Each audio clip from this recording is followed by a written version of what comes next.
All right, in this video, we're going to learn about the VSEPR theory and how we're going to use the VSEPR theory to try and predict the 3D shape of a different molecule.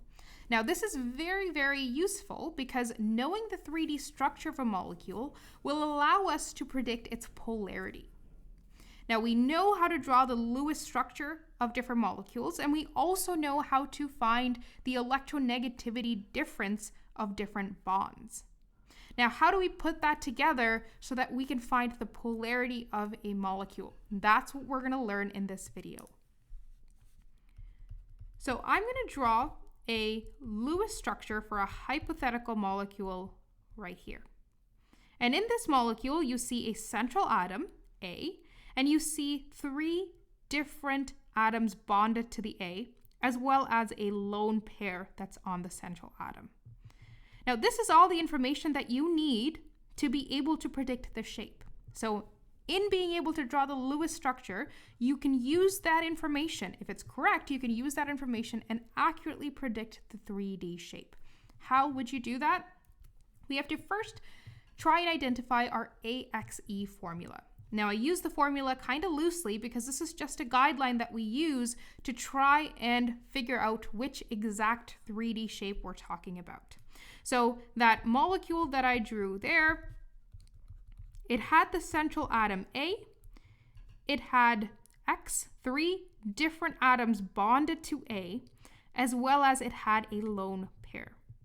So the A in AXE stands for central atom, and the X stands for atoms that are bonded to A.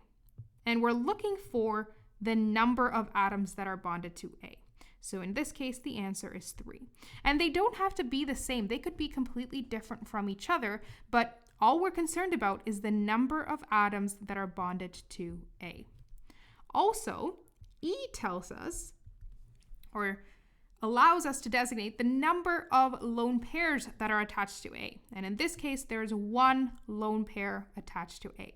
So my generic formula, AX3E, will allow me to find the VSEPR or the 3D shape for the molecule. So you should have your VSEPR reference sheet available. And in this reference sheet, you will see all of the 3D shapes that we know of, all organized into a very specific manner. You have to know exactly how to find the 3D shape we're looking for. So let's use this as an example, right? So AX3E, that is what we're looking for on the VSEPR sheet. So you'll see on the very, very left side, the total number of domains. If we're talking about the domains, that just means the total number of things that are attached to the A, right? And I say things in reference to either atoms or lone pairs.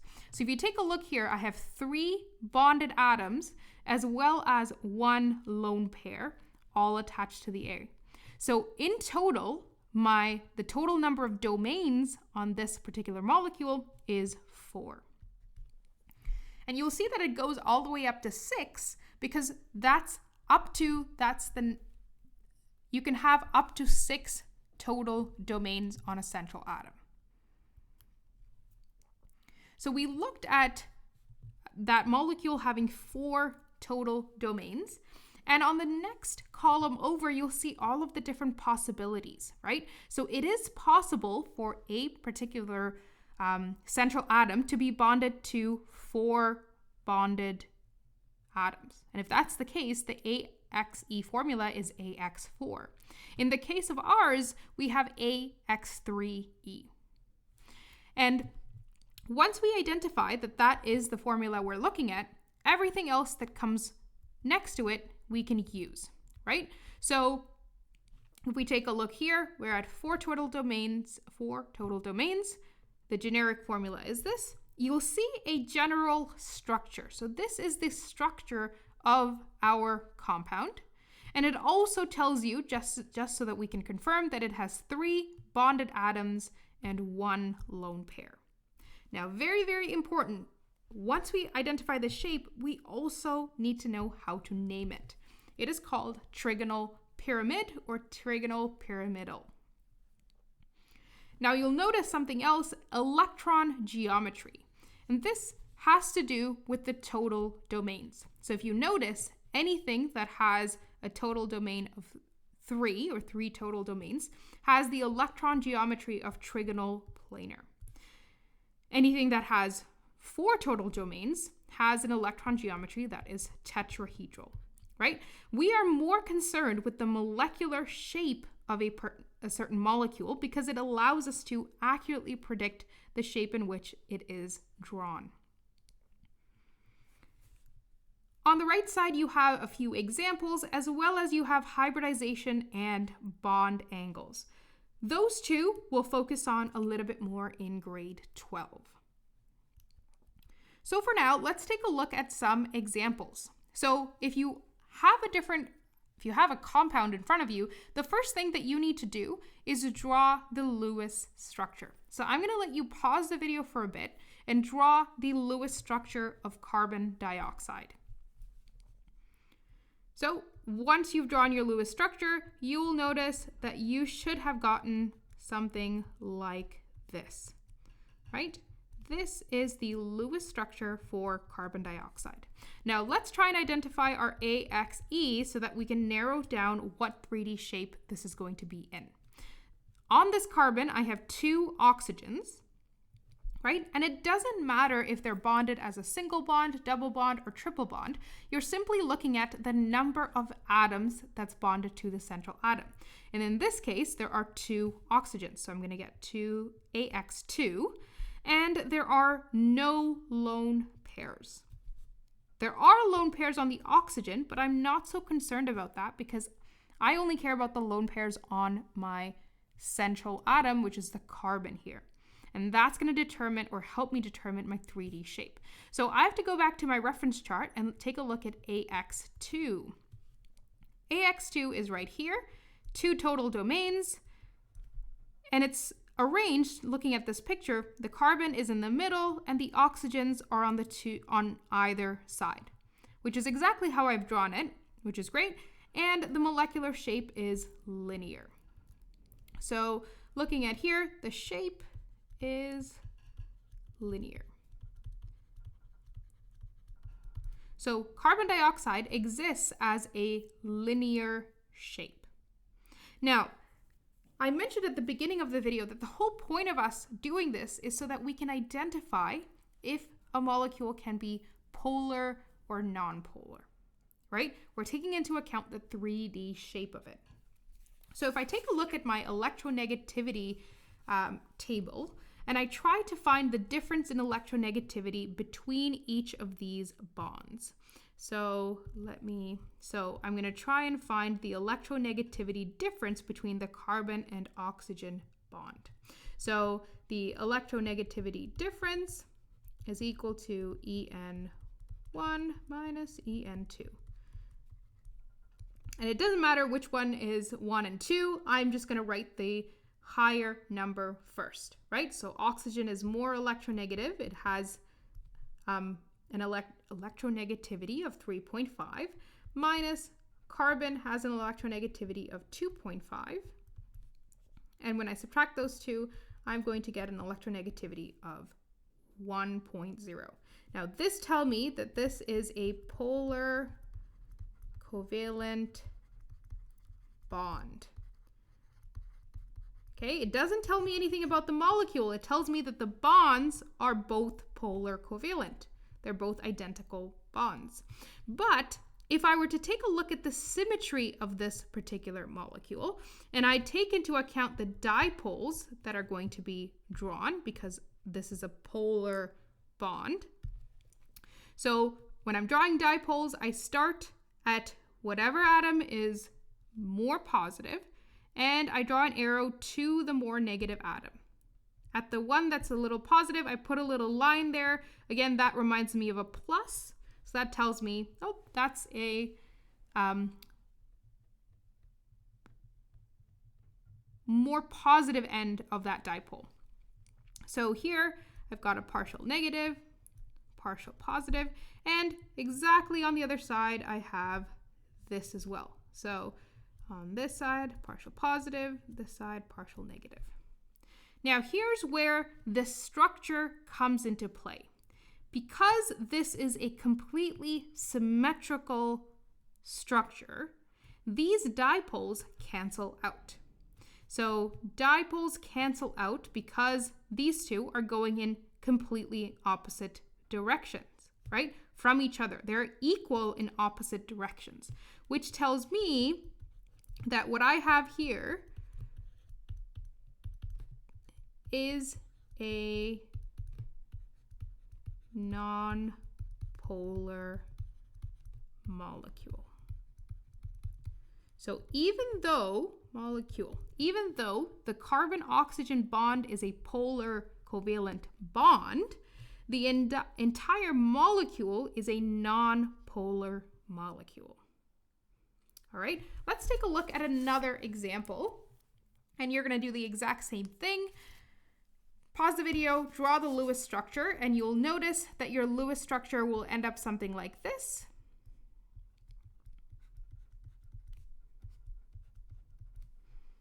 Right? And now let's try and determine our AXE. So it has 2 bonded atoms and 2 lone pairs. Again, we're only concerned about the central atom for this AXE determination. So AX2E2. Let's go back to our chart and see if we can find it. So it has a total of 4 domains, and I found it right here, AX2E2. Now this arrangement is very unique. It looks as if the 2 lone pairs are on one side, and there is some repulsion happening. They're trying to stay as far away from each other as possible. And the structure is known as bent. Okay, so what does that look like for us? Let's draw the 3D structure for this molecule. Now we didn't have to redraw it for our carbon dioxide because it was already linear. The way that we drew it was already linear.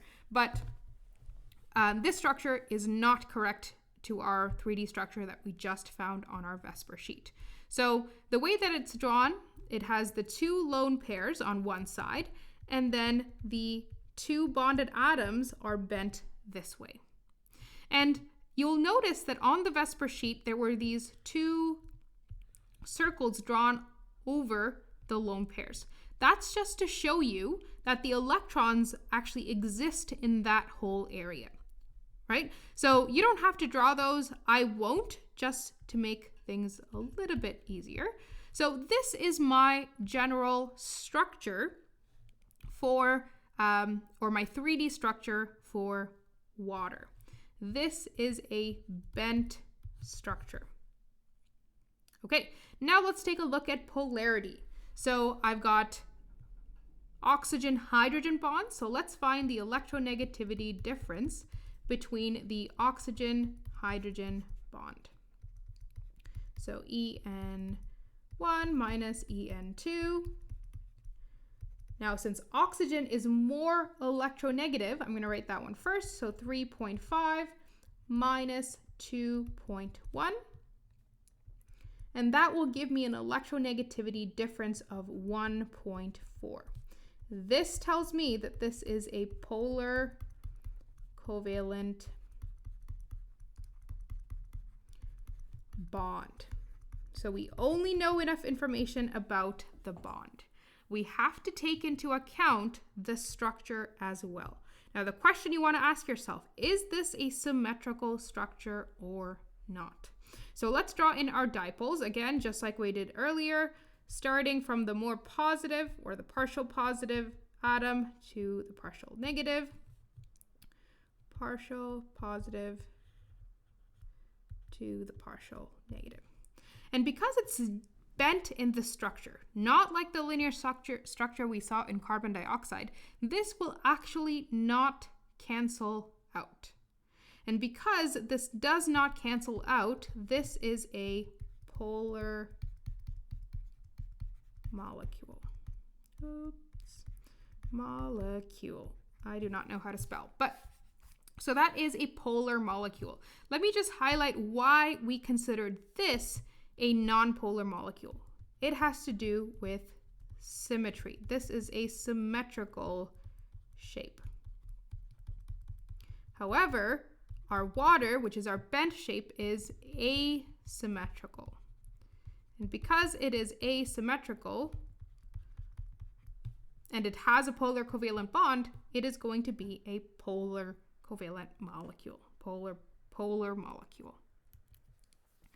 All right, one last example here, NH3.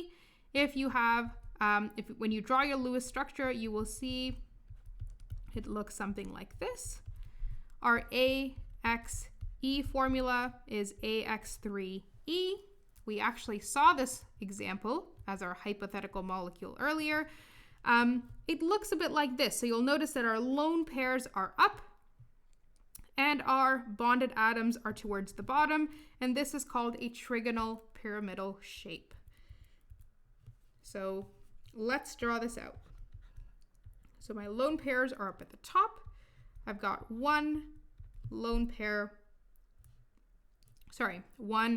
bonded atom of hydrogen this way, and then you'll notice that the other two, one kind of sticks out from the paper. So imagine that this H is in line with your sheet of paper, that this hydrogen is kind of sticking out at you, and that another hydrogen is going to the other side of the paper. It's going behind the paper, right? This is our 3D structure to show that we've got a trigonal pyramidal shape.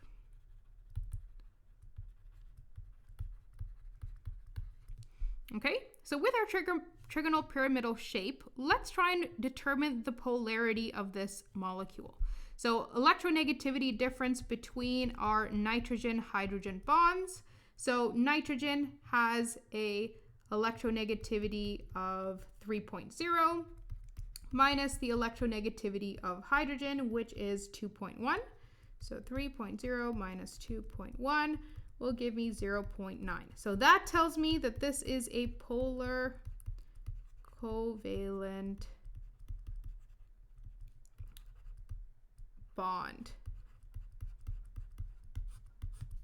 Okay, so we know that this is a polar covalent bond. Now, how do we try and figure out if this molecule as a whole is polar covalent or not? Or if it's a polar molecule or not? Let's draw in our dipoles. So when we draw in our dipoles, we have three different lines coming up, one from each bond, right? So three different dipoles here.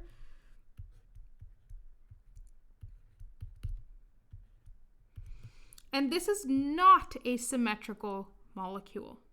And because this is not a symmetrical molecule, it is asymmetrical. We consider this to be a polar molecule.